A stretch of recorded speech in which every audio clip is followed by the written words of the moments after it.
Bem, eu gostaria que o Geraldo, Oi. eu gostaria o seguinte, eu estava pensando que na semana passada foi um pouco tumultuada. Inclusive, eu liguei para um colega meu, por que você não vai na reunião? Ah, aquilo lá não dá para mim não, porque o pessoal fica polemizando demais, certo? Uma pergunta que é respondida, outro quer falar, outro quer falar, outro quer falar, certo? Então, eu gostaria,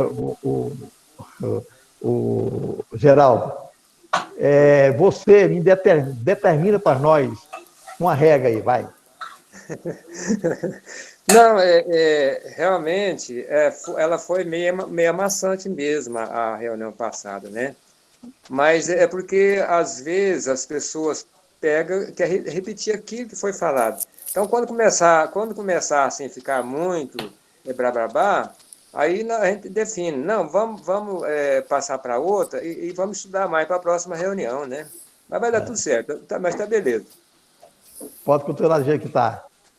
Pode, mas vamos tentar, assim, não ficar toda a vida numa pergunta só, né? Se dá muita polêmica, vamos estudar, na próxima a gente traz a questão, né? Mas tá bom, Pelo mesmo assim menos, tá bom, viu, Geraldo? faz o seguinte, primeiro, vou terminar fez a pergunta, 3 pessoas para responder. Depois ele pode abrir para mais os outros lá, então, tá bom assim? Beleza, e se ficar Tá. muito polêmico, então lá no final a gente volta a discutir ela também, aí vai Tá. se quiser, né?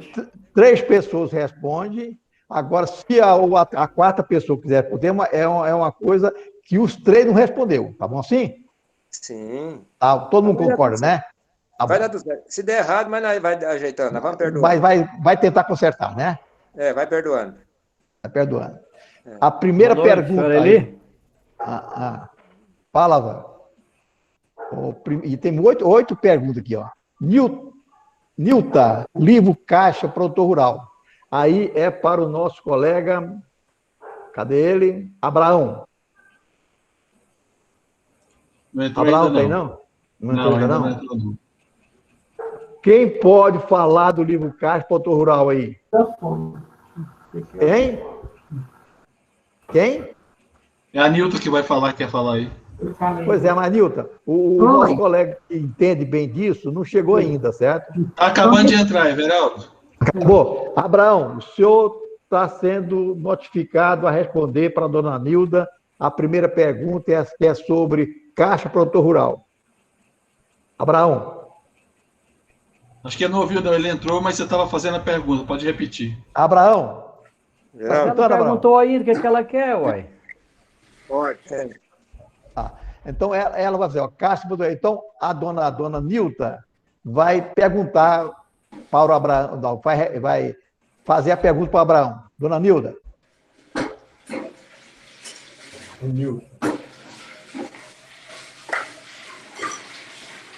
Pode falar, Nilda.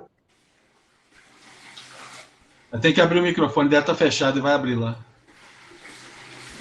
Está me ouvindo, Everaldo? Pode fazer a pergunta. A pergunta é o seguinte, em relação a esse artigo 23 do livro Caixa, deverá ser realizado até o final do prazo da entrega da declaração sobre imposto de renda, se vai prorrogar para o dia 31 de maio. Tem que ser feito até a data da entrega da declaração de imposto de renda pessoa física, né? Isso, então, se a declaração de pessoa física prorrogou para dia 31 de maio, também vai prorrogar? É automático, né? Porque ela, automático? Porque a legislação fala que o prazo de entrega dela é o prazo de entrega da declaração. Se prorrogou, também prorroga, né? Não, então era isso, Abraão. A minha preocupação era essa aí, tá? A senhora quer fazer o caixa rural normal ou o caixa digital rural? Não, digital. Continua o mesmo procedimento também, tá? É porque ultrapassou os 4.800. Isso. Continua o mesmo raciocínio, tá? Não, então tá bom. Era essa a pergunta, viu? Por enquanto.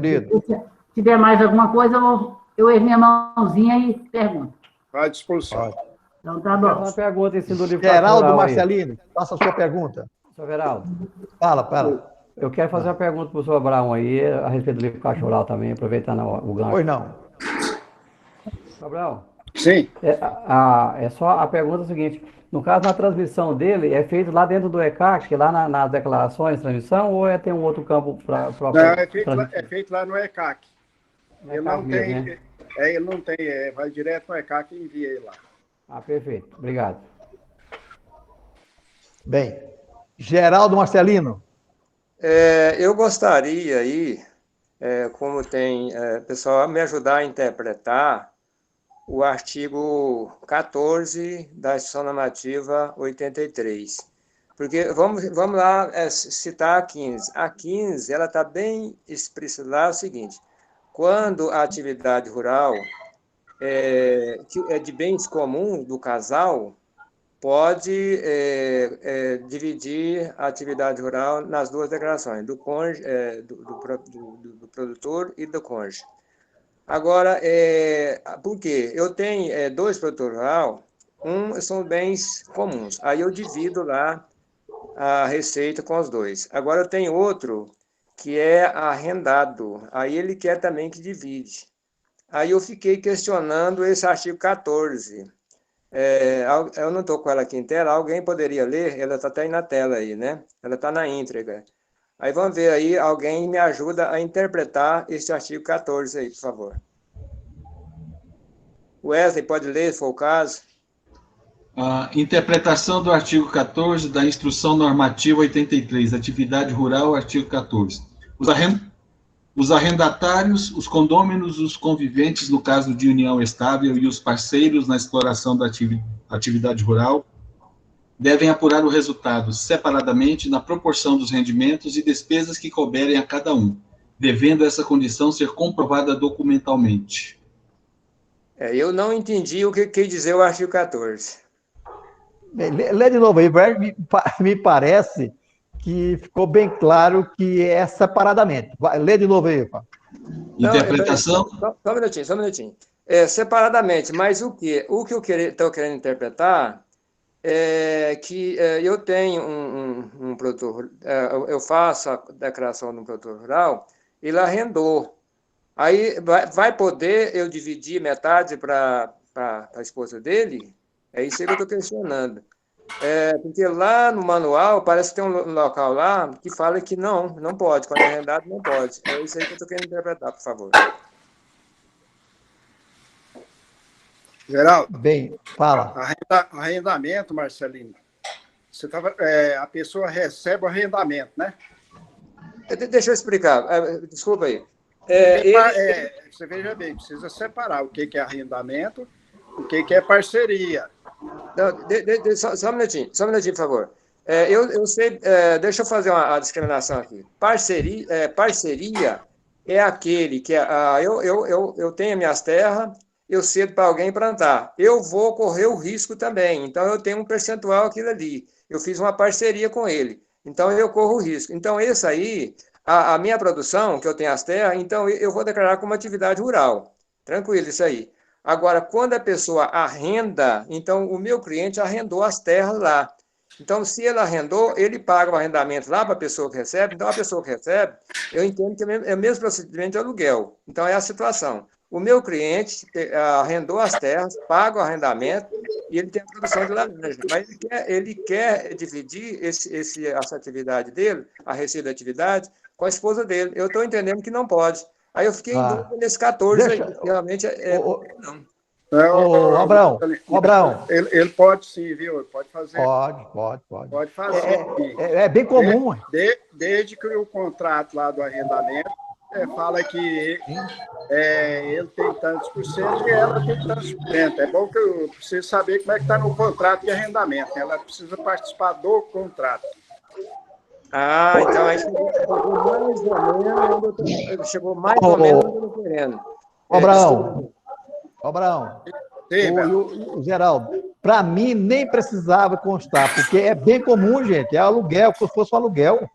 Não, Everaldo, não é bem comum. Bem comum é quando as terras é dele. Essa terra não é dele, não? Ele arrendou as terras de alguém. Arrendou. Eu pensei que você estava querendo quem arrendou e queria colocar separado ou não. Não. Então, Ele- os parceiros... Mas aí você colocou aí, parceiro aí, ó. E, Everaldo, Não, peraí. pelo que eu estou entendendo aí, a pessoa arrendou e está explorando a atividade por conta dele e da esposa dele, né? Então, por isso que eu Olha, estou falando que lá no contrato de contrato, arrendamento se citar os dois. pois é, no contrato, é exatamente aí que eu estou pegando, porque no contrato, eu até imaginei isso para ele, porque eu acho que eu deveria ter feito um contrato, então, vou dar o nome, Gilmar. O Gilmar é o que planta laranja. O outro lá, que eu não sei nem o nome, vamos falar, o Sou José. Sou José é o dono da terra, então ele recebe lá. Agora, o Gilmar, como ele planta lá, ele colhe a laranja lá, ele vende. Aí ele está querendo dividir com a esposa dele. Mas no contrato não fala que a esposa dele, ela também ela vai exercer atividade. Então, eu entendo que não. Então, aí, O seu cliente seria o arrendatário, né? é O ele seu que... cliente é o arrendatário e ele quer dividir a receita junto com a Aí não pode esposa não. para diminuir o imposto. Sim. Não é bem porque... comum, não. Posso falar, presidente? Quando é bem comum, lá no 15, está bem explícito lá. No 15 não. lá, que é bem comum, pode dividir. Agora, no 14, aí me surgiu essa dúvida. Não Será que não. pode também? Posso dar minha interpretação, presidente, aí? Pode. Geraldo, está aqui, tá o Foi seguinte, ó. Geraldo Marcelino, interpreta aqui. Os arrendatários, ou seja, uma fazenda pode ter 10 arrendatários. Os condôminos, a fazenda pode ter 10 condôminos. Os conviventes, no caso de união estável, e os parceiros da atividade rural, o cara pode ter uma fazenda só e vários parceiros. Devem apurar o resultado separadamente na proporção dos rendimentos e despesas que couberem a cada um. A minha interpretação é o mesmo seu entendimento, geral. Cada arrendatário desse vai fazer isoladamente. Ele não pode estender o seu rendimento à sua esposa, a não ser que a sua esposa também tenha um contrato de arrendamento no imóvel, igual foi respondido pelo Abraão. Pronto. Concordo. Então, aí, Ronan, e se eles tivessem feito um contrato, o senhor Gilmar e a dona Maria são casados, né? Certo. Se ele tivesse feito um contrato que os dois iriam explorar inconjuntamente, será que poderia?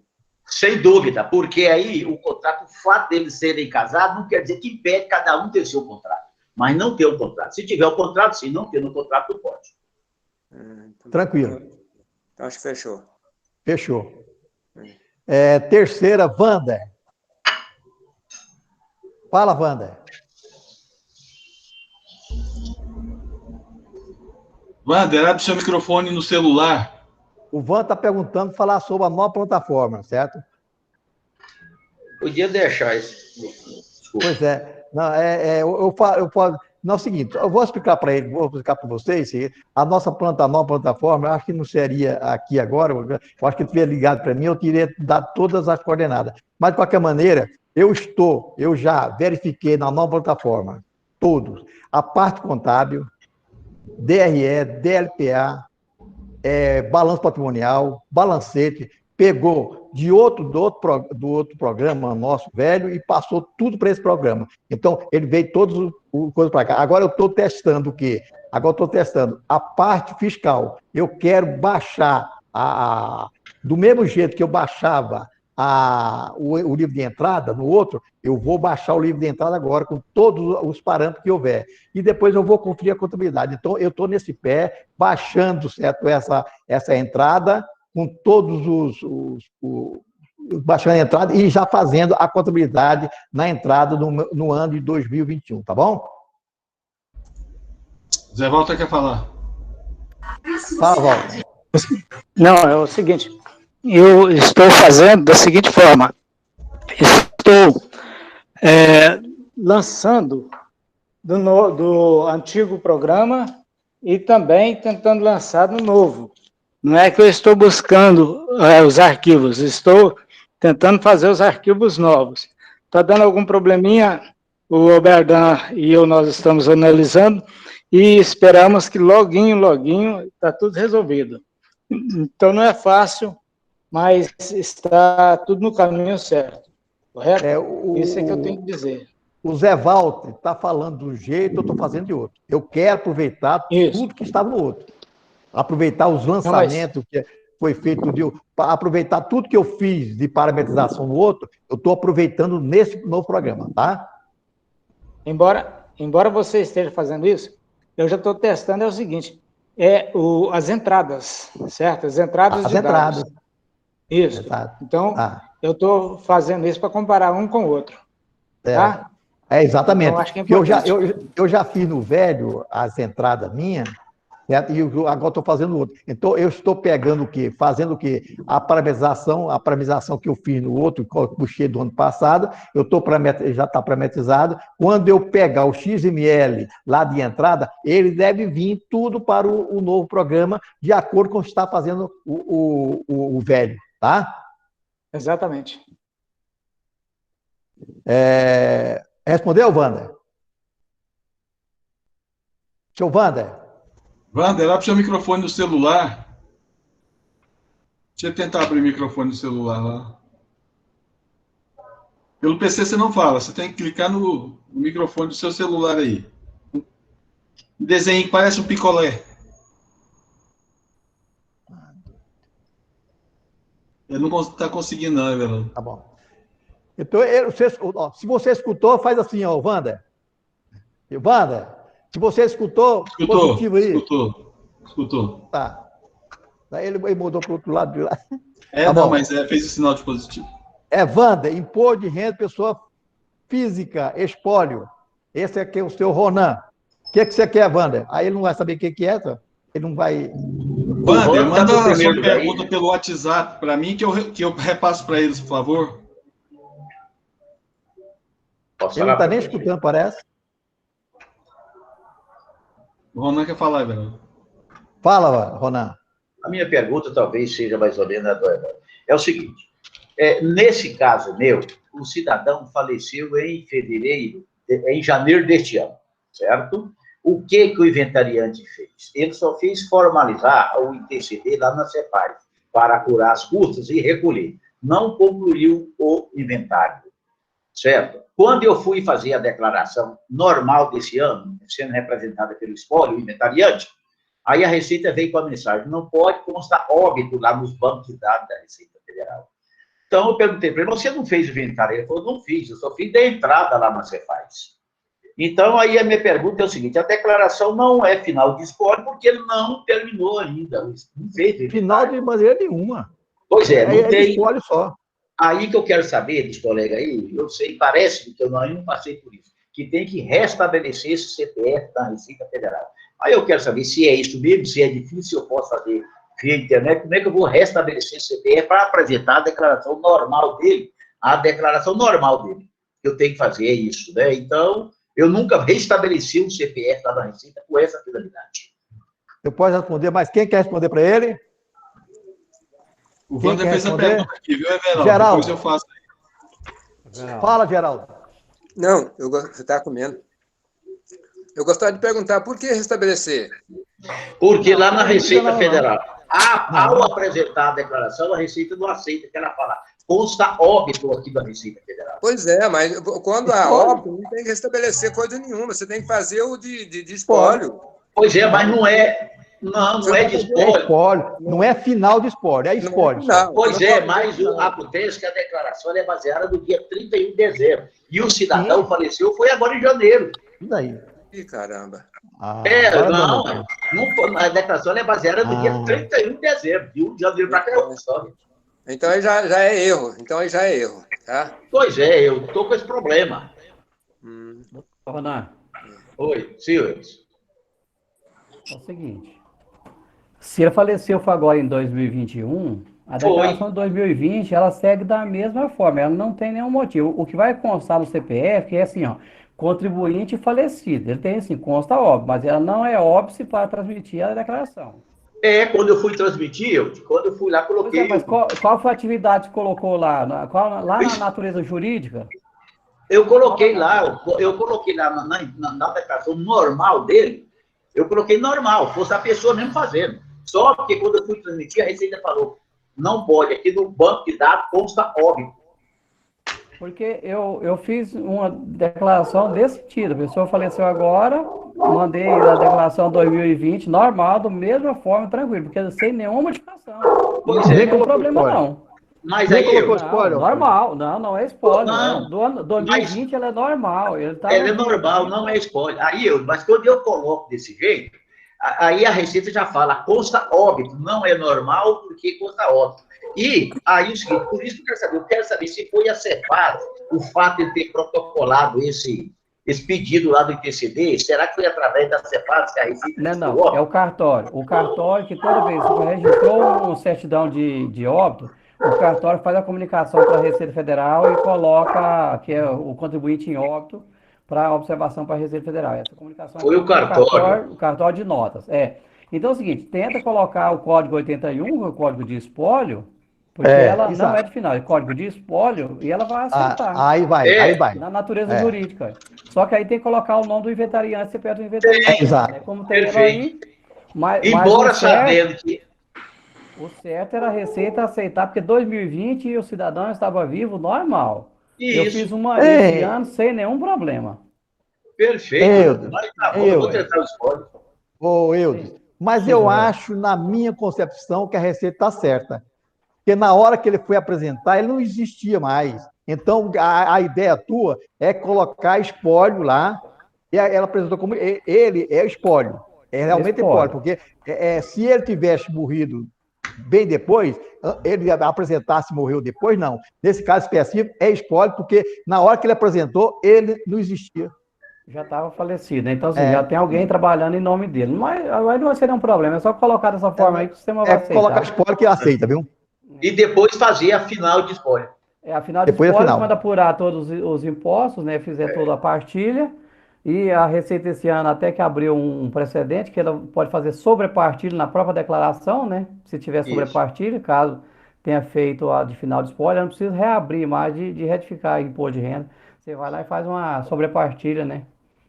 É porque aí ficou aquela dúvida, que a declaração é no dia 31 de dezembro, mas tudo bem, está aí do Rio. Presidente, não foi você e eu, acho que é isso mesmo. Bom, ótimo. Quer falar, o Zé Walter?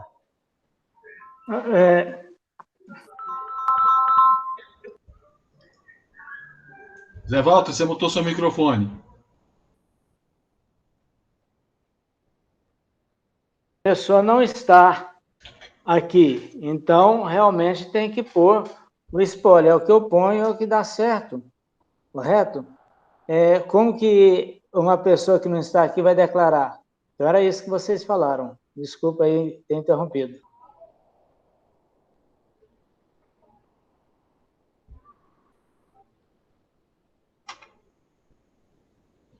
Everaldo, a próxima pergunta é do Wander, ele passou aqui para mim.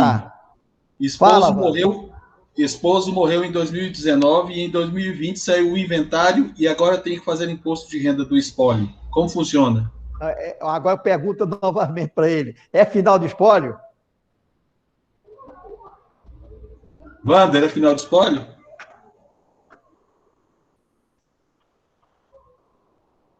Se o inventário saiu, é final de espólio. Responde, o Ronan. Ou não? Não, o Ronan saiu. Ele disse que eu coloquei. Antônio, responde para nós. Sim, o Wander, né? Então é o seguinte, ele tem que fazer a final de espólio. Aí o que ele vai fazer? Ele tem que pegar esses bens que tá lá no espólio e fazer a divisão para os herdeiros de acordo com o que tiver no formal de partilha.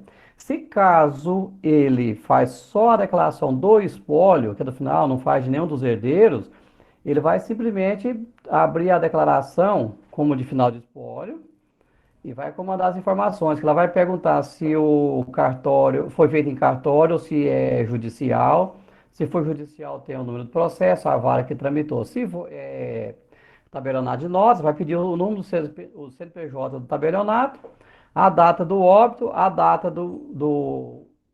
as folhas, né, o registro, as folhas do livro de registro que está registrado aquele formato de partilha, que ele é por escritura pública, é como se fosse uma venda de imóvel, né? Então é na mesma cartório de notas ali, que faz essa certidão. E aí ele vai fazer a divisão, colocar de acordo com o formal de partilha, o nome dos herdeiros, CPF e quanto tocou percentual para cada um de cada um dos bens que está relacionado lá. Esses bens, se no caso, se ele fizer a declaração também de algum dos herdeiros, esses bens entram como, lá no Código 14, rendimentos isentos e não tributáveis. Não sei E se os seria só herdeiros, isso aqui. todos eles têm que fazer a declaração, né, Otávio? Antônio? Segundo a norma diz o seguinte, se recebeu bem de herança, não importa o valor, ele tem que fazer a declaração. Porque tem aqueles pressupostos, né? Quem ganhou acima de 28.559 tributáveis, ou 40 mil isento, ou tem patrimônio acima de 300 mil reais, quem aplicou na bolsa, ou quem recebeu bem de herança. Aí é de qualquer valor, ele tem que ser declarado. Exato. Agora, se alguém não quiser declarar, abre-se um parênteses, né? É problema deles. Espera aí, ô Geraldo. Espera aí, Geraldo. Primeiro foi Abrão que levantou o braço. Só para esclarecer é o seguinte, final de espólio, a partir da data do espólio, você tem 30 dias para apresentar a declaração e encerrar. Se está fazendo agora, já está em atraso. Ah, é bem lembrado. Não. Eu discordo sobre o Abrão. A Receita mudou esse entendimento. A foi. final de espólio ela é entregue na mesma data das entregas das declarações normais. Se a declaração se fez a partilha em janeiro de 2020, agora em março, abril de 2021, que é entregue a final de espólio. Agora ela é entregue na mesma data das entregas das declarações normais do ano. Ela não tem mais que obedecer aquele calendário de até 30 dias, não, senhor Abrão. Posso falar aí, presidente? Posso falar? Pera aí, o Geraldo. Eu gostaria de perguntar ao Wilson, por favor. Me lembrei aqui. Uma cliente minha, que é uma das herdeiras, me falou que ficou pronto o inventário, mas que está no cartório para fazer registro. Então, ele não está na época de fazer então, o final de espólio. Ok? É dessa forma ou não? Se a partilha foi feita agora em 2021, né, que vai finalizar o espólio em 2021, é em 2022 que vai declarar. Não, desculpa interromper. Segundo ela, ficou pronto em 2020, mas só que o documento está no cartório. Eu não sei para que faz no cartório? Acho que está no cartório. Às vezes levaram para o cartório para registrar, no cartório de imóveis, para registrar o formal de partilha para o que tocou para cada um naqueles bens, né? Agora, se foi desse caso aí, tem que obedecer o seguinte: se a declaração de final de espólio, aliás, desculpa, se a partilha foi feita em 2020, se foi feita até dia 31 de dezembro de 2020, já tem que ser declarada agora em 2021. Tem que correr atrás desse formal de partilha para fazer a declaração de final de espólio, senão aí ela entra em atraso. Então, entendi. O fato de estar no cartório, deve ser no cartório, porque muitas vezes, quando é no interior, o tabelionato ele é notas, ele é registro de imóveis, ele é protesto, é título de documento, tem um cartório só, se for o caso, né? Então tem que observar deixa eu ver se eu entendi. Então, se realmente ficou pronto, aí eu tenho que verificar se foi no cartório simplesmente para registrar os imóveis no nome dos herdeiros. Provavelmente sim. Porque o tabelionato de notas é que quando faz a herança, que todos são maiores de idade, faz no tabelionato de notas, então faz por escritura pública. Então, aquele documento é uma escritura pública de partilha de bens. É como se fosse uma venda, como é ITCD, mas como se fosse quando é o ato oneroso. Né? Então, depois você vai para o cartório de registro de imóvel para registrar o formal de partilha, o quinhão que tocou para cada um. Se tiver 10 herdeiros, vai averbar na matriz de cada um o percentual de cada um. Então vai entrar na declaração dos herdeiros agora, na referência a 2020, então nesse caso. Obrigatoriamente tem que ser, senão fica em atraso. Porque se foi feito a partilha em 2020, ela tem que ser registrada, tem que ser declarada agora no final do espólio. Se ela está no cartório, tem que buscar o documento lá em mãos. Geraldo, só rapidinho aqui, essa pergunta aqui, só para ficar o Coelho falou, está na pergunta 6 da Receita Federal. Vem dizendo aqui, a declaração final de espólio deve ser apresentada até o dia 30 de abril de 2021, nas hipóteses em que, olha aí, bem atenção, Geraldo, a decisão judicial da partilha, sobrepartilha ou abjudicação dos bens inventariados ocorreu até o ano calendário 2020. E que tenha transitado em julgado até o último dia do mês de fevereiro do ano calendário de 2021. 2. A lavratura da escritura pública de inventário e partilha ocorreu no ano calendário de 2020. É o que o Rui colocou. Se não ocorreu, não é. 3. O trânsito em julgado da decisão judicial de partilha, sobrepartilha ou adjudicação dos bens inventariados ocorreu entre 1 de março e 31 de dezembro do ano de 2020. Essas são as 3 hipóteses de apresentação da declaração de espólio. Está na pergunta e resposta 100 da Receita Federal. 100, beleza. 100. Obrigadão.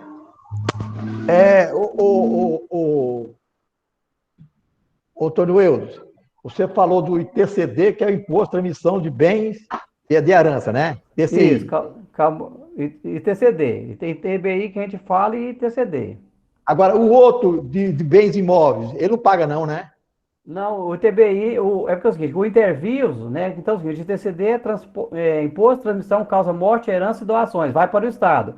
O ITBI, ou ISTI, ele é o intervios, né? Quando é ato oneroso, né? Quando faz uma venda de imóvel, esse vai para o município, né? Agora, então, tudo que é herança e doação, até se fosse, por exemplo, doação de dinheiro, né? Não sei se foi no grupo semana passada que alguém colocou que a pessoa, ou foi numa pergunta que surgiu no nosso grupo aí. Aí ele não paga. O pai doou dinheiro para o filho e declarou. Então ele tem que pagar ITCD sobre a doação. Aí o outro de bens imóveis não paga, né? Não, bens imóveis não, porque não foi ato oneroso, né? Então foi hereditário. Então hereditário é ITCD, vai para o Estado. Tá, beleza. Inclusive a avaliação dos bens é feita pelo auditor fiscal da Cefaz. Certo. Bem, respondido? Respondido, Geraldo? Foi o Wander, né? Respondido. Bem, o Galdino agora. Não, é o Wander de novo. Outra pergunta do Wander. Perdão. Sexto. KNAI. A pergunta dele é a seguinte: a empresa está registrada com o KNAI e a Receita Federal alterou automaticamente este KNAI, criando um novo KNAI. Por causa disso, não consigo enviar ao E-Social. Sempre dá erro no KNAI, pois não aceito o KNAI antigo e nem o novo. Como é que eu resolvo isso? Alguém quer responder para o colega? Eu não sei bem, deixa eu responder para ele aí. Eu não sei bem qual é o caso, isso é muito específico, mas porque teve, há uns 3 ou 4 anos atrás, a Receita ela modificou aqueles 2 últimos dígitos dos KNAI, alguns KNAIs. Né? Igual, tem um KNAI, ele vai 4 dígitos, barra, né? E aí tem mais 2 dígitos, um tracinho, barra, 2 dígitos. Então, aqueles 2 últimos dígitos, teve a Receita alterou em algumas formas, principalmente na área de computação mesmo, no KNAI 62, eu lembro que tem um cliente meu que fez essa alteração, aí tive que entrar com a alteração contratual lá na Receita Federal para adequar o KNAI de acordo. Agora, não sei se é o caso dele, né? Se for, ele tem que entrar com alteração contratual para ajustar o KNAI correto. Ele estava dizendo aqui que é 5611-2/02 e agora é 5611-2/04. Posso falar aí, presidente? Pode. Aí é o seguinte, colega, eu não sei se o Eudes concorda. É o seguinte, se o KNAI dele está correto no instrumento contratual, ele requer-se uma certidão de breve relatório, talvez nem precisa, com a alteração ou o contrato social dele. E faz só um DBE, atualização do KNAI junto à Receita Federal. E protocolo DBE na Receita com a atividade correta. E a Receita vai corrigir. Isso pode ser até um erro administrativo da Receita.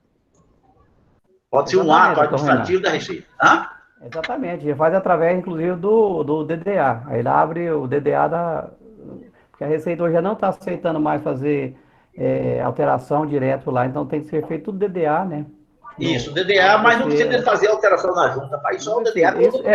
Se estiver correto. Agora, se foi alteração, igual eu falei, se a Receita, ela alterou esses 2 dígitos finais, igual o dele aí, exatamente os 2 últimos dígitos, mudou, pode ser que tenha feito isso, ela tenha feito um ajuste de KNAI e tenha modificado essa questão do desmembramento.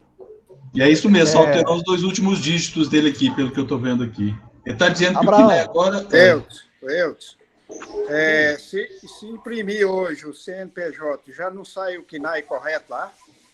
É o que está falando aí, né? Que na Receita está enquadrado e incorreto de acordo com o contrato social. Por isso que eu falei, pode ser que dependendo da época que ele fez esse contrato, a Receita pode ter feito igual fez esse ajuste de KNAI e modificou os 2 últimos dígitos aí, que ela fez um desmembramento de KNAIs né? Eu citei a área de computação, que eu tenho um cliente que tinha desenvolvimento de programa de computação, e ele teve que mudou os 2 dígitos finais. Eu tive que fazer uma adequação exatamente por causa disso aí, porque como houve essa modificação, até na transmissão da GFIP, falava do KNAI preponderante, ele tinha essa mudança, tinha que fazer essa alteração. Pode ser o caso dele, eu não tenho certeza, né? Mas assim, que a gente à distância está analisando por analogia, né? Ele está falando que o KNAI agora é 5611-2 final 04 e não precisa de DBE, porque ela própria ajustou. O KNAI já está corrigido pela Receita. O que está empatando ele agora? Então ele tem que usar o KNAI, ele tem que usar o KNAI que está lá no CNPJ hoje. Ele imprime um novo CNPJ, aí o KNAI que está lá, a Receita Federal vai respeitar. Aí eu tenho que colocar... não está aceitando. Mas ela modificou e já alterou automaticamente o CNPJ dele e ela mesmo não aceita, é estranho, né? Exatamente esse é o problema. Por causa disso, ele não consegue ver o E-Social. Sempre dá erro no KNAI. Não aceita o KNAI antigo e nem o KNAI novo. Agora lascou-se. Quando falo de E-Social, não dou mais nenhum palpite. Vamos tentar resolver por fora aí, seu Wander, tá? Próximo aí, ó. Infelizmente, Wander. Galdino. Pois não. Eu estou com alteração contratual, está mudando de endereço a empresa, entre estado de Goiás para Bahia. Eu fiz alteração e a Junta Comercial do estado de Goiás já liberou essa alteração. Como não liberou o CNPJ pelo jeito tem que fazer isso tudo lá na Bahia. Como é que procede? Tem alguém que pode me informar assim, um caminho para mim poder estar alterando, sei lá, no site, se alguém tem um caminho no site, alguma coisa assim?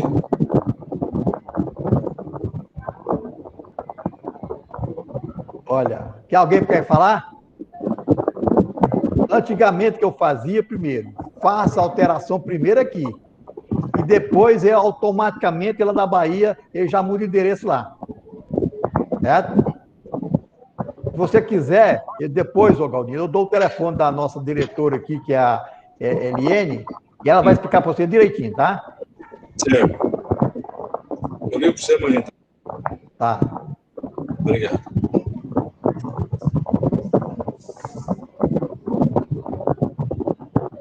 Oitava pergunta.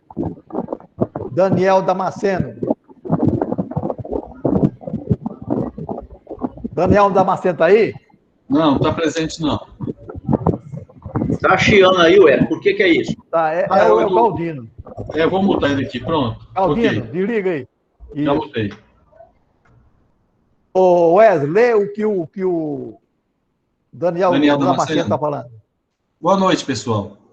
Tem um cliente que é a empresa do MEI, mas o endereço está em Brasília e também tem inscrição estadual. Eu fiz o seguinte, transferi a empresa para Goiás no portal do microempreendedor individual e já foi alterada na Junta Comercial e Receita. Agora, como eu faço para transferir a inscrição estadual para Goiás? Transferir não tem jeito. Tem que fazer uma nova inscrição. Seco e grosso. Tá, concorda, pessoal? Ou não? Em número, gênero e grau, velho. Não existe transferência de inscrição estadual. Eu tenho que encerrar de lá para não ficar pendente e abrir uma nova inscrição em Goiás, de acordo com a documentação dele. Exatamente. Inscrição estadual não transfere. Tem que ter o cuidado da baixa lá para não ficar omissão lá, né? E aí tirar a inscrição nova aqui em Goiás. Exatamente. Estado, prefeitura, né? Prefeitura também. Fala, Galdino. Você ligou, não? Pronto. Estado e prefeitura, né? Estado e prefeitura, né? Estado e prefeitura. Tem para baixo os dois. Encerra lá e abre aqui. Tá. Acabou, cara. Acabou, não tem mais nenhuma, não. Geraldo, posso fazer uma pergunta aí? Pode. Colega, deixa eu perguntar para vocês. Uma médica me procurou hoje para construir um consultório que ela quer. Mas ela não tem o endereço. Ela trabalha 5 dias da semana, cada dia em um lugar. Sugeri colocar na residência dela. Ela disse que não quer, porque então vai subir aquele que tem o financiamento. Aí eu falei, escolhe um desses principais lugares desse hospital que você trabalha aí, pergunta se pode colocar como referência. Também não pode. Aí eu só pergunto aos senhores, esse sistema que tem aqui no setor marista, um prédio virtual que tem por aí, que loca a sala, será que poderia ser com o endereço de uma sala dessa locada desse jeito? Eu, no geral, não gosto de axiologia, não. Mas, no caso desse atividade, eu acho que não pode. Alguém é contra? Eu posso dar um palpite aqui? Pode. Doutor Ronan, certo. É o seguinte, no caso é o seguinte, está acontecendo muito, principalmente esses hospitais que pegam o médico plantonista, eles só querem contratar PJ, né? Porque eles trabalham, é o caso dela aí, porque todo dia eles trabalham em local, raramente ele trabalha 2 dias no mesmo local. Então, ele cada dia está no local e 24 horas normal. E provavelmente, né, no caso do seu KNAI, você vai colocar o KNAI lá de atividade médica restrita a consultas. Porque se for colocar como atividade que tem um KNAI lá que fala que pode ser realizar coisa ambulatorial, inclusive cirurgias, aí eles não vai poder, mas esse com KNAI restrita a consulta pode ser sim. Se ela não quer na residência dela, ela pode contratar o escritório virtual, igual aqui no Marista, mesmo ali na Avenida D com a Nova, tem ali um escritório, que eu tenho 2 clientes que têm atividade lá, não médico, mas é outras atividades. Pode contratar sim, atividade de escritório, porque é só o endereço virtual, e ela pode trabalhar normal, vai ter o CNPJ, a inscrição dela para emissão de nota para o hospital. E dá como endereço esse local aí, né? Sim, porque aí ela vai lá, contrata, ela vai pagar um aluguel, né? Vai contratar um aluguel para eles lá, eles estão cobrando na faixa de R$120 mensais, parece. No aluguel, ele tem direito, inclusive se ela quiser locar uma sala depois para fazer uma reunião, eles têm o espaço, coloca separado, tudo tem lá. Perfeito. Muito bem, obrigado. Obrigado. Mas lembrando que a atividade, qual é Atividade de escritório, no KNAI fiscal tem que colocar lá. Escritório, viu? Consultório, né? Porque atividade de escritório, que lá na prefeitura, quando você vai pedir uso do sócio, tem que marcar que é atividade de escritório. Então, o que ela vai fazer? Que ela sai atividade de escritório, porque é o seguinte que fica, é só o endereço fiscal, né? Porque o KNAI é consultório restrito a consultas, né? Mas aí, na atividade de escritório, no uso do solo, que é exatamente porque ela vai ter o endereço lá, ter nota fiscal, o endereço lá, tudo, mas ela não presta atividade naquele local. Então, Pois é, mas não é escritório, é consultório. Sim, doutor, mas eu falo assim, que no uso do solo, a prefeitura não tem a função de consultório, tem de escritório, que é onde é o escritório virtual, o endereço virtual. É igual a atividade de escritório, ou seja, ela tem um endereço de escritório, o endereço é um endereço fiscal, para fim de correspondência, comunicação, que tudo que a prefeitura tiver comunicar com ela, vai mandar para lá. É responsabilidade dela, naquele endereço dela, de reportar para qualquer um endereço, qualquer um comunicador fisco, qualquer uma intimação, qualquer coisa, aquele endereço é o endereço de sede da empresa dela. Só que é o escritório virtual. Tá, e se eu colocar então, como... Tem a pergunta... Geral. Tem a pergunta, enquanto está fazendo a viabilidade, lá pergunta assim, se é o escritório, se é... Desliga aí, Ronaldo. Desliguei. Quando está fazendo a viabilidade, só essa notícia, verdade. Quando está fazendo a viabilidade, pergunta assim, se a atividade é em escritório inócuo ou virtual. Então é só fazer as respostas lá no... tá bom. Entendi. Na viabilidade é liberado tranquilo. Não deve ficar repetindo, mas parece que... deixa eu tentar escrever mais um pouquinho. Ele explicou muito bem, mas, Ronan, a atividade é realmente a que ela vai exercer, o KNAI da atividade que ela vai exercer. Quando você vai requerer o uso do solo, que aí você tem que marcar lá que aquela atividade que ela vai exercer, naquele local é escritório. Entendeu? Certo. Entendi.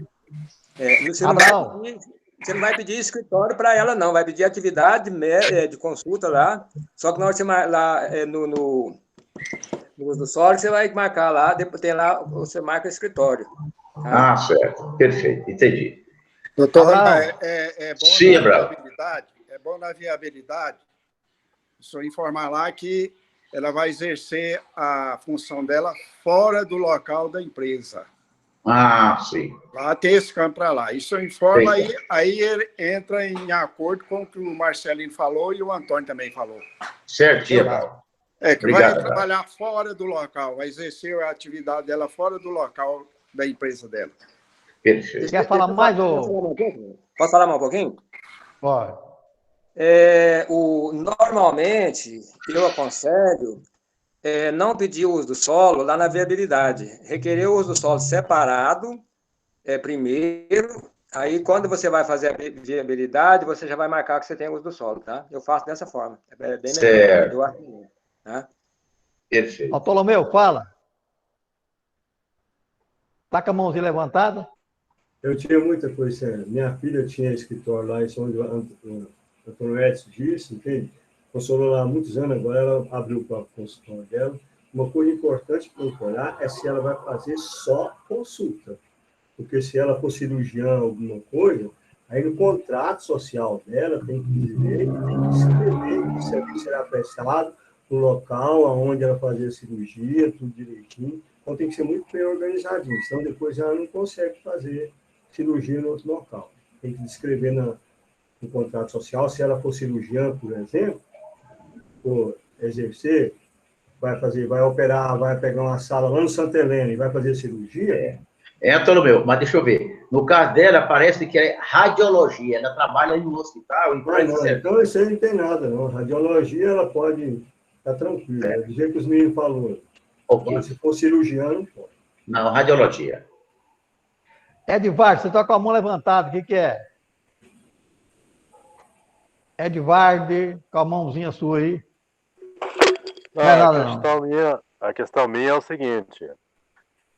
Esse livro caixa, eu levantei desde o começo, mas o pessoal não respondeu. Esse livro caixa da atividade rural, o faturamento dela tem que ser acima de 4 milhões e 800, que é obrigado a fazer esse livro caixa? Fala, Abrão. Sim, quem fatura no exercício do ano 2020, se foi 2019, é 7 milhões e 200. Mas a partir de 2020, quem faturar acima de 4 milhões e 800, é obrigatório fazer o livro caixa digital. Entendi. Aí no caso tem... pode falar. Eu ia dizer o seguinte, só complementar o que o Abrão falou, é o seguinte, se ele ter o faturamento acima de 148 mil reais, ele já tem que fazer o livro caixa da atividade rural, pode ser aquele do programa rural da Receita Federal. Agora, obrigatório para transmissão, acima de 4 milhões e 800, como o Abrão falou aí. Então, mas se você quiser usar o digital para fazer o outro, também pode, sabe, Will? Não tem problema, não tem problema. Só porque às vezes para não transmitir, né, para não deixar só guardado, né? Agora que aprendeu que ele manda. O Matuto aqui aprendeu, viu? Mas como é Matuto mesmo, viu? Pois é, ué. Apanhei igual o menino chegou aqui. Tá bom, agora fica caladinho então agora. Pode ligar agora. Não, pode ligar. Eu quero falar. Não, pode ligar. Aí, Edvardo, fala. Então, se fez um faturamento de 148 mil, é obrigado a fazer o caixa lá na atividade rural. A partir de 140 aí, aquilo que você pode fazer naquele caixa lá da Receita Federal, certo? Sei. Se você quiser usar também o nosso programa, faz um plano de conta, usa só receita e despesa, pode também, não tem problema. Não é obrigado a usar aquele da Receita Federal, use se quiser. Agora, o Caixa Rural Digital, o nosso programa tem ele também. Aí, quem fatura acima de 4 milhões e 800 é obrigatório a fazer ele. Aí você tem que. Aí a Receita Federal não tem o capital rural, certo? A Receita Federal não tem programa de caixa digital. O nosso programa tem. Então é só você ver com o Everaldo aí. Se tiver alguma dúvida lá, tem uma série de cadastros, pode nos consultar que nós temos o prazer de atender. Tudo bem, então. Agradeço pelo esclarecimento. Obrigado. Alaô, fala. Com relação à atividade rural aí, o meu aqui é pouco, eu estou lançando diretamente na declaração de imposto de renda, aquele espaço lá, receita e despesa. Está correto ou tem que puxar o livro caixa? No semente 146 mil, pessoal. Quanto que ele faturou no ano? Eu agora não estou lembrando aqui o valor, não. Se foi acima de 142, me parece, é obrigado a fazer o caixa. Não precisa ser o digital, não, tá? Eu faço ele simplesmente só lá na receita, na própria declaração, receita e despesa, todas as despesas. Não, mas se faturar acima de 100, o Antônio aí é 146 ou 142, não estou lembrado. Se for mais disso aí, você é obrigado a fazer o caixa rural. Não precisa ser o digital. Certo? Você pode a Receita Federal tem um programa de caixa rural, você baixa ele e faz lá dentro dele, mas é obrigatório a fazer se faturar aí acima de 142 mil. Outro detalhe aqui, o senhor falou aqui na passada que compra e venda de gado não é atividade rural. Não, aí é o seguinte. Se você comprar um gado hoje e vende ele antes de 132 dias, não é atividade rural, não. Detalhe aqui que eu disse. Nós temos aqui... É o famoso gambireiro, aquele que compra e vende. Mesmo que eu tenha uma inscrição de produtor rural, ele compra e vende, e ele, na data da compra até a data da venda for até 132 dias, não é atividade rural. E se for no confinamento, é só 52 dias. Mas outro detalhe aqui, e como eu estou lançando, comprou, despesa, vendeu, receita. E aí, o que eu tenho que fazer? Porque tem alguns casos aqui que não dá 142 dias, não. É valor pequeno, não é valor muito alto, não. Sabe? Então, aí você não precisa fazer o caixa. Basta só você pegar a documentação e guardar, tá? Porque a obrigação do livro caixa, ela é 5 vezes o limite do... Ô, Tonho, sim. Tem gente na sua frente, espera um pouquinho, tá? Tá. Geraldo.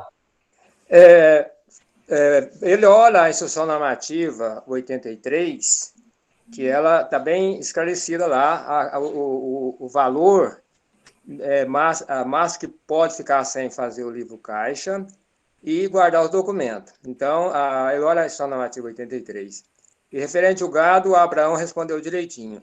Se comprar o gado, para mim é 138 dias. E foi em confinamento é 52. Então, aí não é atividade rural. Mas se for mais, é atividade rural normal. Mas ele esclarece tudo lá, a obrigatoriedade do livro caixa na instrução normativa 83. Só completou. Agora sim você, Tonho Wilson. Eu ia só dizer o seguinte, porque o limite de escrituração do livro caixa, ele é 5 vezes o limite do imposto de renda. Então, 28.559,70 vezes 5, 142.798,50. A partir desse valor de faturamento, ele é obrigatório fazer o livro caixa. O que o colega está fazendo aí, está escriturando, ele assim, que quando ele faz o livro caixa normal, ele só vai para lá receita e despesa, só vai o resumo, ok. Só que o problema é o seguinte, que se ele for chamado para apresentar qualquer uma inconsistência, ele tem que apresentar o livro caixa escriturado corretamente. Então, por isso que seria interessante fazer a escrituração. Até que se não tiver nenhum problema, ele pode até fazendo ele só receita e despesa do jeito que está fazendo aí. Mas não é correto, 100% correto. Geraldo, desliga aí, Geraldo. Geraldo, posso falar? Meu Antônio. Não, Ronan, espera um pouquinho, Ronan. Autolomeu. É bom lembrar, viu, Everaldo? Eu baixei a mão. Viu, Everaldo? Fala. É bom lembrar que você faz o caixa, esse caixa sem ser o digital você envia, tem o recibo, tem lá, tem comprovação. Mas esse outro caixa, você faz ele, não tem nenhuma obrigatoriedade de registrar nem na Receita, nem na Junta, nem em cartório. Você faz e guarda só. Tá certo? É bom lembrar isso aí. Posso falar, Verão? Autolomeu. Não, peraí, Ronan. Autolomeu. Bom, se o colega lá tiver alguma dificuldade, eu tenho uma planilha que faz o caixa, controle de estoque, faz tudo. Se quiser falar comigo depois, é só entrar no meu e-mail, que eu passo para ele a planilha. Beleza. Fala, Ronan. Não sei se o Antônio Eudes e o Abraão concordam comigo. Qual é uma da diferença de escriturar e fazer o livro caixa aqui do programa da Receita Federal? De valor abaixo de 4.800 mil. Porque na escrituração, colega, desse... Ô, Ronan, pera um pouquinho. Ô, Bartolomeu, tira a mãozinha daí.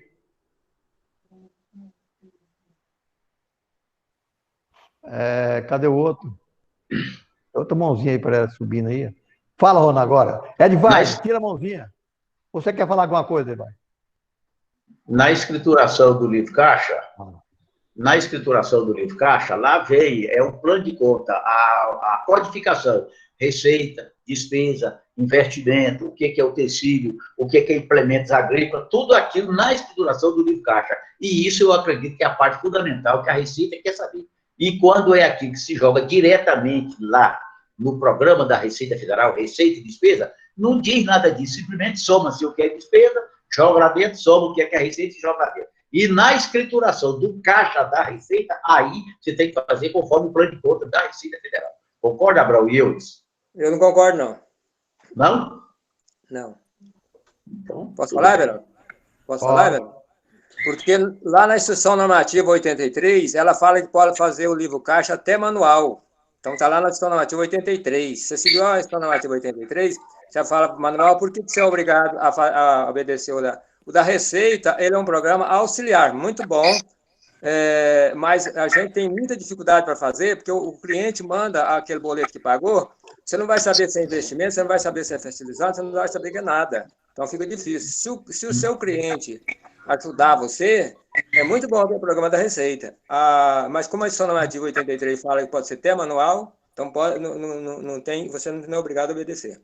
Eu não sei, Geraldo, se nesse sistema, se você usa um plano de conta para fazer essa escrituração, conforme a Receita Federal tem lá no programa dela, certo? Porque lá no programa da Receita tem o plano de conta com a nomenclatura de cada documento. E isso que você está falando que é manual, aí eu não sei como é que é feito.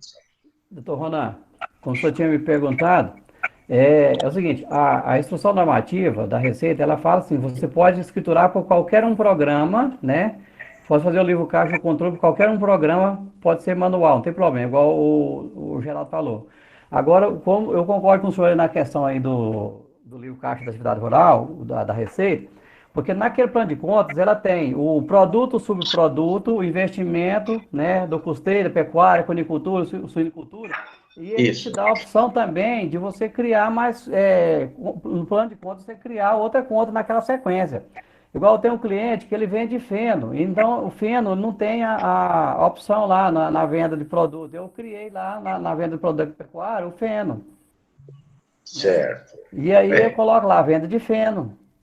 E aí acrescentei, vendo, comprador, tudo dessa forma. Então, assim, você tem condição de acrescentar várias, dentro naquele segmento da pecuária ou da agricultura, tem condição de criar vários tipos de plano de conta adequado à sua realidade. Fica ainda mais completo ainda. Exato. Pode falar? Não, Geraldo. O Abraão agora. Eu discordo um pouco do Marcelino, porque a Receita, na própria legislação, ela pede para separar o que é despesa de custeio e o que é despesa de investimento. Agora, se o cliente não informa, é bom exigir do cliente informar, porque a Receita, a legislação pede para separar despesa de custeio, despesa de investimento, e despesa de investimento lá vem relatando o que é, né? Que tipo de equipamento, se é formação de pasto, se é construção de cerca, tudo isso aí. Então, a Receita pede para separar. Então, eu entendo que no plano de conta tem que ter a separação. O que é despesa de custeio e o que são despesas de investimento, que a legislação pede para separar. Espera um pouquinho, Geraldo. Espera um pouquinho, Geraldo. Geraldo, espera um pouquinho. Fábia.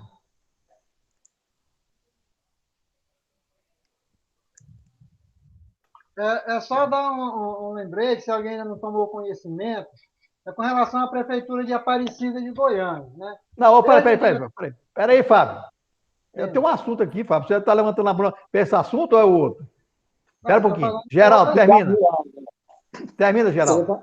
Eu vou fazer mais uma colocação, se não chegar a ponto final, eu não vou falar mais nesse assunto. Eu discordo também do senhor Abrão, porque lá na legislação, a legislação 83, ele não fala para separar despesas de custeio e investimento, de forma alguma. Ele lá define que são despesas, custeio e investimento, em forma alguma. Agora, eu perguntaria ao Eudes, porque se aproveita a despesa na data do pagamento. Aí o cara compra lá uma nota fiscal, 10 parcelas. São várias notas. Uma de insumo, outra de adubo, escambau. Como é que ele vai separar? Porque na contabilização lá, é pelo pagamento. Porque se fosse feito pela nota fiscal, ficaria bem fácil. Que me parece que tem muita gente lançando pela nota fiscal, e não é correto, porque lá é bem esclarecido na estimativa 83, que é a data do pagamento. Então, eu não acredito que as pessoas conseguem fazer esse livro caixa e definir isso direitinho, que é a dificuldade grande que eu tenho, porque é no pagamento, não é pela nota fiscal. Quer responder, Wilson, ou não? Não, na verdade, não foi eu que falei a respeito da separação, né?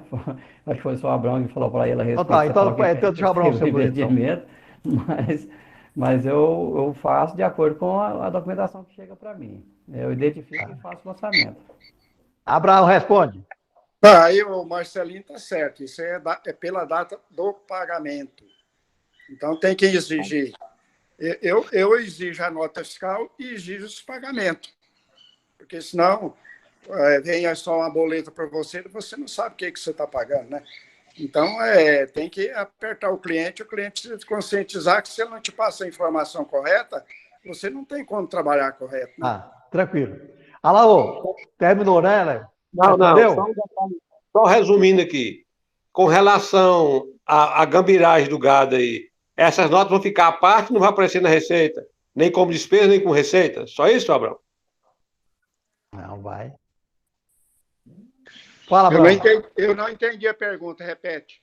Com relação à gambiragem do gado, que comprou e vendeu o gado, menos de 120 dias, por exemplo. Essas notas não vão aparecer na receita? Nem na receita, nem como despesa? Vai. Quando você compra, já é nota fiscal eletrônica. Quando você vende a nota fiscal eletrônica, já está no Estado e na Receita Federal. Pronto.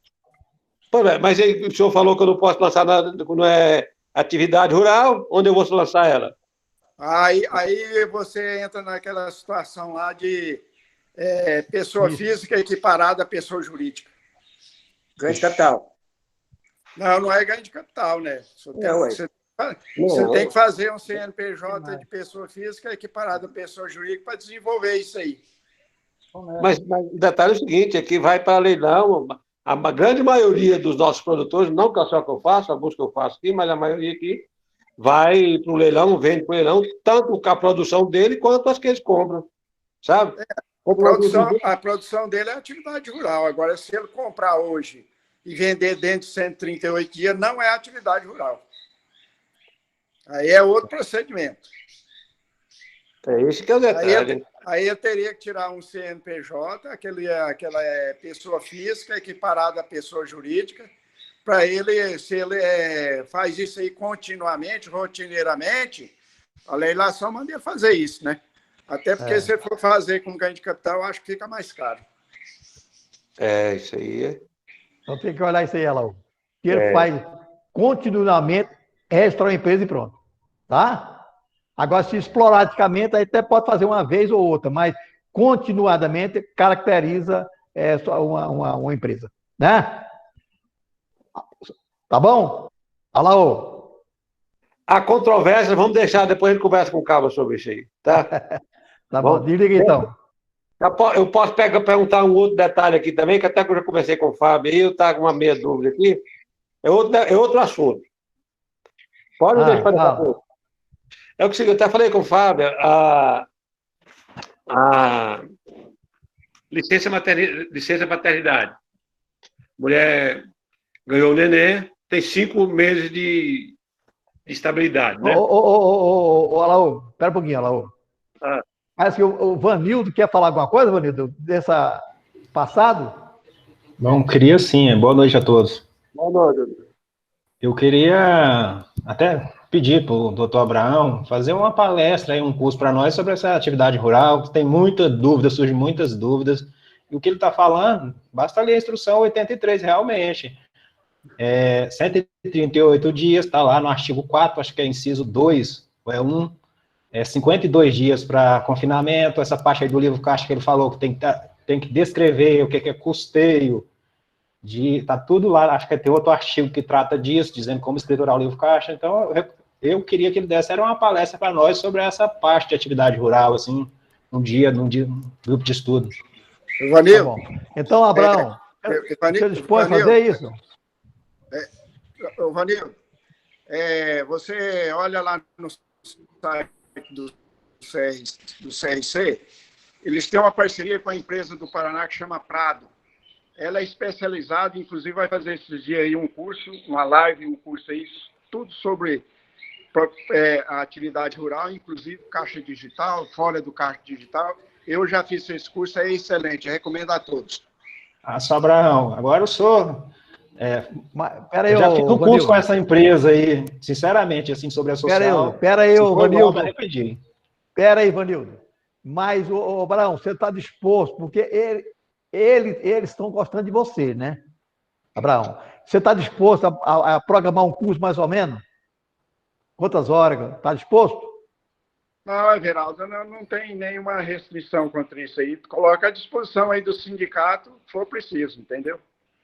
Então, fica o seguinte, Wesley, que dia que eu converso com o Abraão, que dia que ele pode fazer esse curso, aí nós vamos fazer esse curso, o Abraão vai dar esse curso para nós, pode ser em conjunto, o Abraão junto com os outros, que o Geraldo entende, o Antônio Wildo entende, certo? Então, poderá ser um curso, igual a gente faz esse curso aqui, com o Abraão.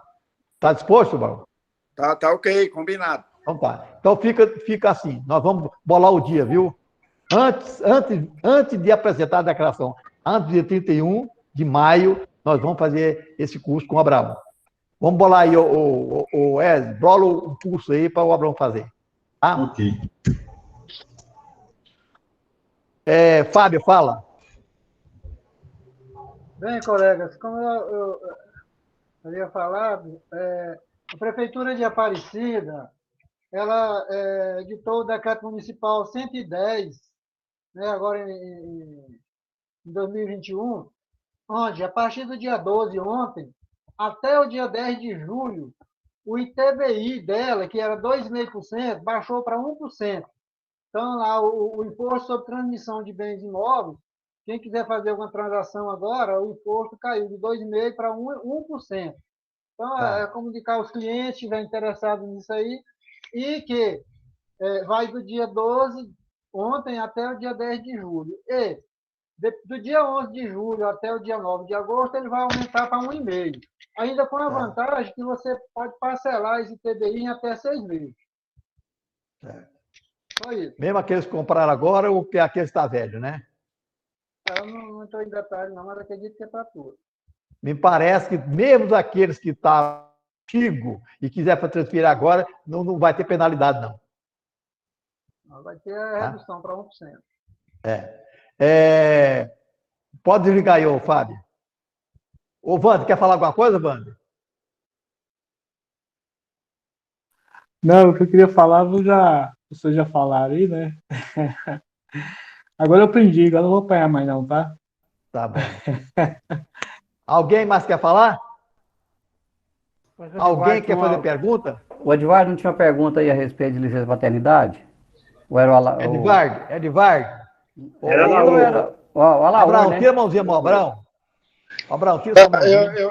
Eu só quero tirar uma dúvida pequena. Uma pessoa física recebe juros de outra pessoa física. Isso é carnê-leão, o que é? É malandragem. Carnê-leão. Carnê-leão, se ele recebeu juro, muito embora o juro se possa ser tratado como uma agiotagem, né? Mas se foi um juro de qualquer um recebimento, às vezes é uma transação comercial que eles fizerem receber um juro, carnê-leão. Agora, se for o juro de empréstimo de dinheiro, Ele vai colocar lá que é um carnê-leão, recebimento de pessoa física, outra pessoa física, né? Mas o certo seria carnê-leão. Lembrando que a transação tem que ser por banco, né? Não, depende, né? Não, isso aí, ô, Antônio, é empréstimo mesmo, dinheiro vivo, é contrato de mútuo, de empréstimo, né? Então, carnê-leão. Com prazo definido, com a taxa de juros definida, assim, entendeu? Recebe todo mês. Mas de mútuo, ele tinha que ter recolhido, para ele caracterizar um contrato de mútuo, ele teve que recolher o IOF também na época que fez a operação, né? Se ele não recolheu o IOF, ele não caracterizou o contrato de mútuo, ele caracterizou o empréstimo de agiotagem. Ô, Abrão, e esses valores? Como é que é? E os valores, que transação em dinheiro? Isso é em torno de 500 mil. Mas de dinheiro puro? Dinheiro puro. Prestou dinheiro. Pergunto, pode fazer? Ele vendeu uma propriedade, o dinheiro estava no banco, o dinheiro declarado à venda, recolhido dos impostos. Estou perguntando o seguinte, essas transações de empréstimo, essa transação de empréstimo é em dinheiro? Ele pegou o dinheiro do banco lá e foi lá no homem e deu dinheiro para ele? Não, ele transferiu a conta bancária. Então, é o que eu estou falando. As transações têm que ser bancárias, não pode ser moeda viva. Não, um valor desse ninguém carrega 500 mil no bolso.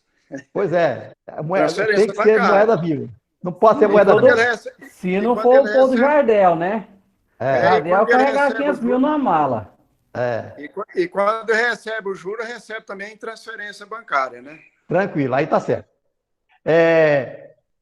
Alguém mais quer falar? O Fábio quer falar, Fábio?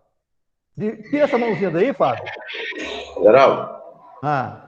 Posso só falar aqui sobre esse negócio aí do Abrão? Você perguntou até que conforme o valor pode não ser legal, certo? Aqui tem uma postura que diz o seguinte: você pode definir juros sobre o juro emprestado, é perfeitamente legal uma pessoa física emprestar dinheiro para outra pessoa física, determinando prazo para o pagamento e juros sobre o valor emprestado. A questão é como fazer e quanto cobrar. Aí tem que saber se esse juro que ele está recebendo, para saber se é legal, se está conforme a legislação permite. A legislação comercial permite-se cobrar juros do devedor. Se for juros exorbitantes, digamos, 10%, 5%, 8%, pode caracterizar.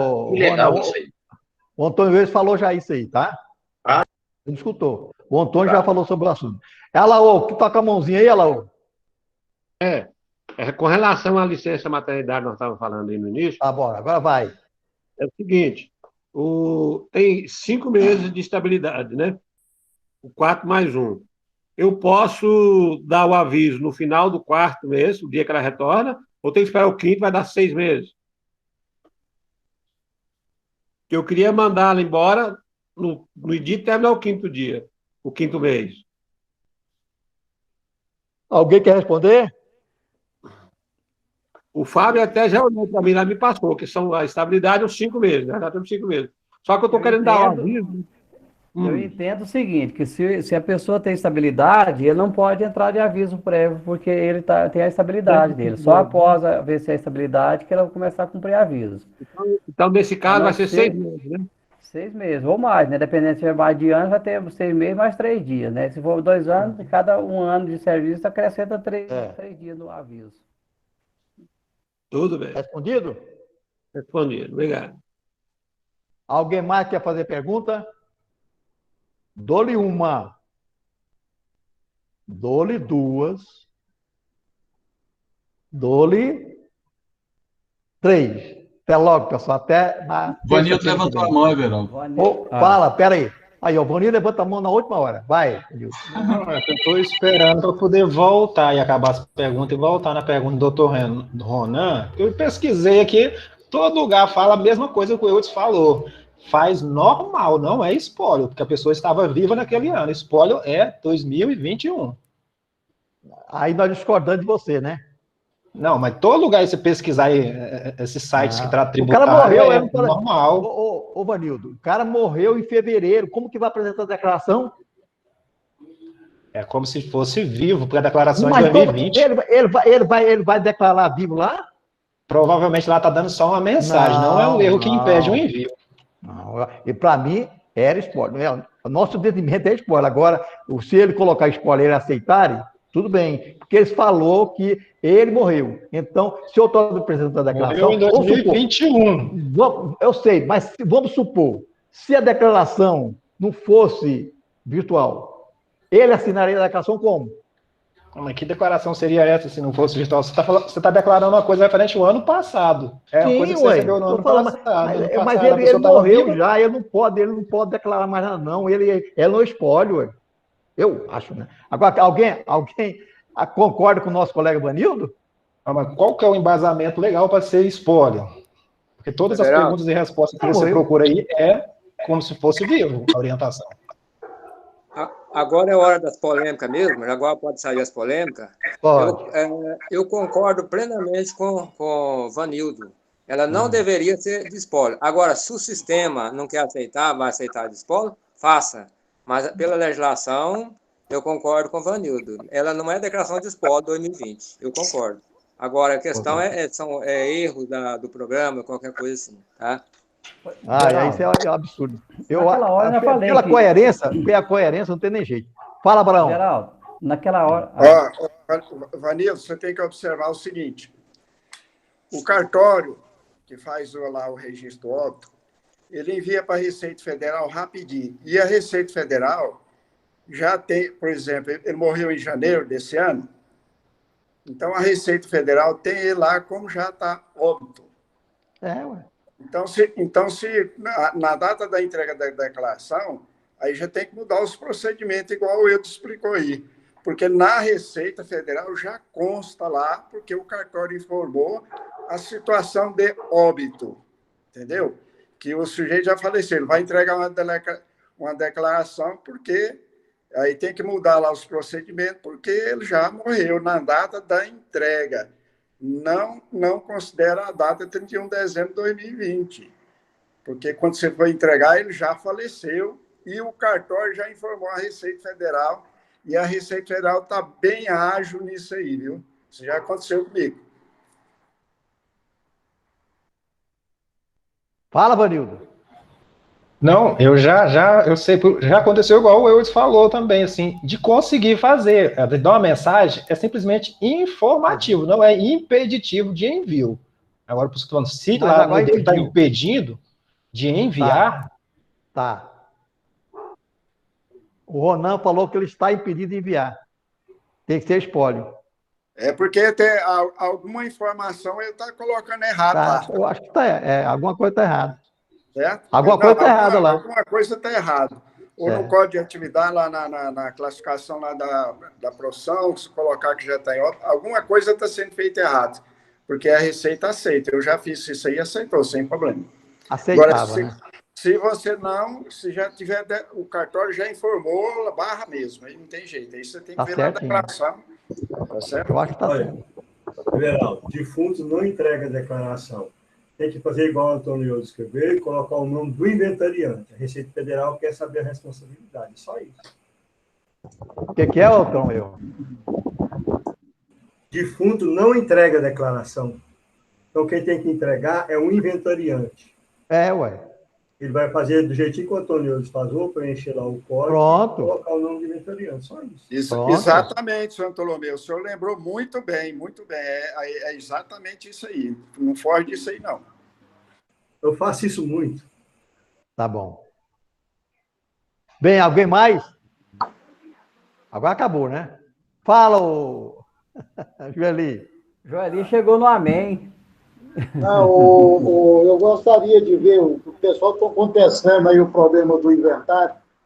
E a receita que é de 2020, eu vou lançar ela como se fosse receita de 2021, da forma que estão fazendo. Não. 2020, velho.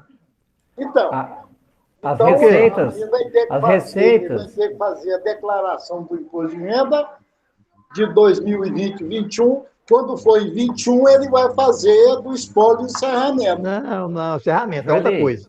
Joeli, Se 2020, o Decurjos, trabalhou e teve receitas, ele vai declarar todas as receitas, o imposto retido na fonte, normal, tudo do mesmo jeitinho, naquela informação. A única diferença é que lá na natureza jurídica é o 81, que é Código de Espólio. E aí é o seguinte, ele apura o imposto, aquele imposto vai ser restituído depois, vai para a conta do inventariante, espólio, e aí depois vai dividir para o inventário. Tá. Se tiver restituição. Se tiver imposto a pagar, tem que os herdeiros bancar o imposto. Concordo, exatamente. Aí eu concordo com tudo. Aí, assim, eles estavam falando que não, que o encerramento é em 2021. Não. Foi isso não. Como? Espólio é uma coisa, encerramento é outra.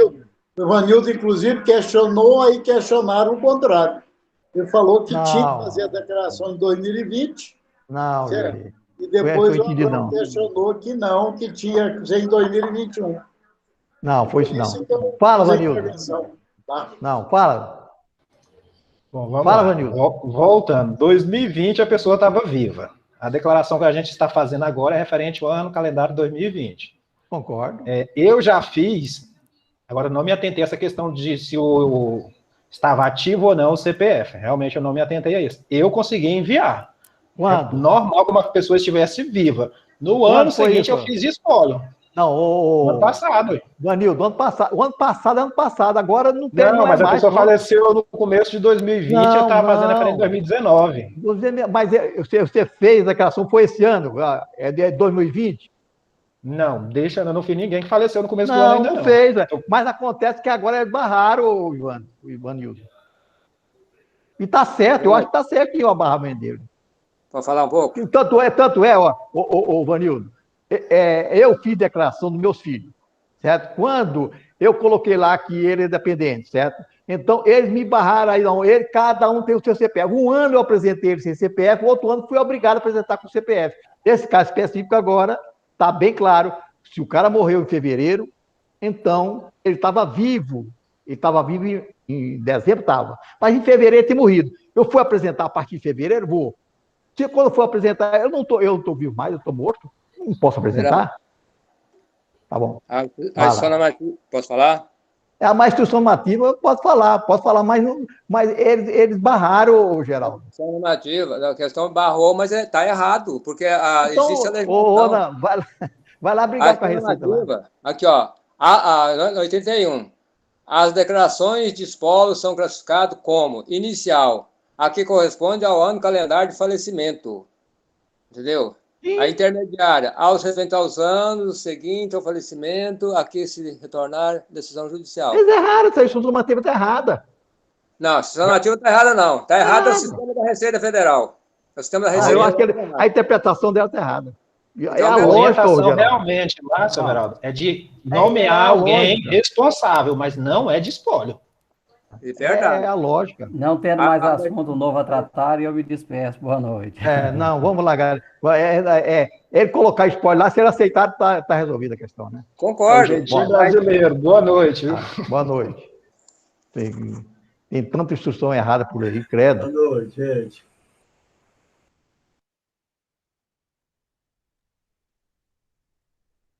Boa noite. Agora você está falando, né? Agora sim, eu vou virar um periquito agora, falar até.